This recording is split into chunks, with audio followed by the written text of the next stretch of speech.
So what I thought about is, most of you probably don't do hair, and if you do, that's great, or maybe you don't get a chance to attend the meeting. Can you see the slides okay? Do you want Yeah, I have my own little cheat sheet here, so it's fine.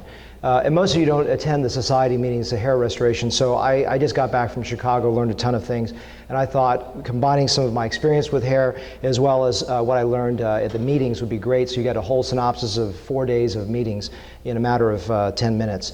So these are 9 trends or 8 trends, I forgot how many I have here, that are really, to me, are the biggest things about hair in right now, 2015. One for me is bioenhancement, also known as regenerative medicine, and what this is in a layman's term is fertilizers. They help hair grow better. I have not had gangbuster success with these products when I was using them as a standalone modality, but combined with surgery, absolutely it's helped. I'm talking about platelet-rich plasma, or PRP, A-cell, or acellular, extracellular matrix, porcine matrix, matricem. I'm talking about liposomal or vesicular ATP. And I'm talking about hyperthermosol. I've used these since October 2011, and I've seen a major uptick in the consistency of my results. I believe that without them, it's hard to achieve consistency, even with the best team, and I believe I've got an excellent team. So I use all of these technologies. I went through a great detailed lecture just a few minutes ago in another room, and don't have time to go through it now, but this is one of the big things to me. It's number 1, actually. These are not in any particular order. The use of hyaluronidase for the use of a tight donor closure. Hopefully you'll never get in a situation where you have a tight donor closure, but if you do get in a tight donor closure situation, you put in, I take a whole bottle, I mix it with 5 cc's of saline, 25 gauge needle, inject about 1 centimeter above and below the incision. In 10 minutes the wound starts to relax and you can close your donor wound. Not always, and you don't want to use this as a standard of care, but this is a safety valve issue, and maybe you could translate that going back to like the good old days when you use this in your lidocaine mix. Maybe if you have a tension closure on a facial wound, this may help alleviate it if you don't do hair. Number 3 is SMP, which stands for Scalp Micropigmentation, fancy word for scalp tattooing. And this is a scar repair just from a coronal brow lift, just improving that. And this is a lady that had a hair transplant, but then we thought, hey, let's make it a little bit tighter, and this is just SMP along the hair part. And SMP today comes in either a long-lasting one for like a couple years or a permanent one that will last you for the rest of your life. Some of the concerns are obviously, one, technique. If you make these dots too large, they don't look good. You worry about color fade and color shifting. If you're not using the right pigment, it may be a problem. If you're using an iron-based product, you may have MRI issues, and also you have to worry about person's aging, whether there's more hair loss and then that SMP shows up and it doesn't look right, or if they get older and that hair turns white, whether that's going to be a problem. So a lot of artistic, technical, and judgment issues that are involved with SMP. It is something that I do offer in my office, as you see here. Number 4 is low-level laser therapy. I do not have any financial affiliations with any products I'm mentioning, by the way, from beginning to end of this talk. In the past, you would have to buy a very expensive laser and sit in the office, and now you can have these lasers that truly do work. There've actually been real studies now. Probably the biggest one was Jimenez et al. Last year, early 2014. They did a multi-center, multi-institutional, double-blind, sham device controlled prospective randomized study looking at efficacy across different types of products, and they found quantitative and qualitative improvement. I found good satisfaction with this. I use this in tandem with surgery and also as an added modality of non-surgical intervention. So someone taking finasteride and minoxidil, I would have them on this as well. Number 5 is prostaglandin modulators. You know it as Latisse. As you know, Allergan, you may not know, Allergan is right now in phase 2 clinical trials. I just talked to the scientific head yesterday just to make sure that I was in the right phase. So I give you up-to-the-date information, and they are in phase 2 clinical trials right now for this, which is a prostaglandin alpha F2 agonist.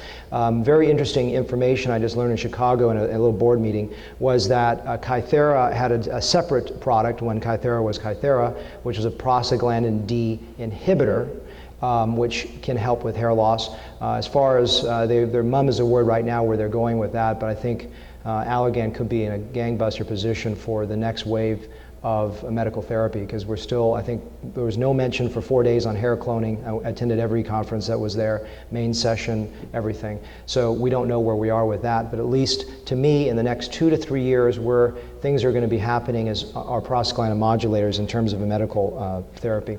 Other very interesting information about female hair loss. This is just a hair transplant result, but I believe there's a lot of interesting things going on. One is Neil Sadik out of New York did a very interesting study where he did biopsies in women with just female pattern loss and found that 75% were biopsy-proven inflammation. And we're not talking about cicatricial or scarring hair loss. We're talking about conventional, run-of-the-mill female hair loss.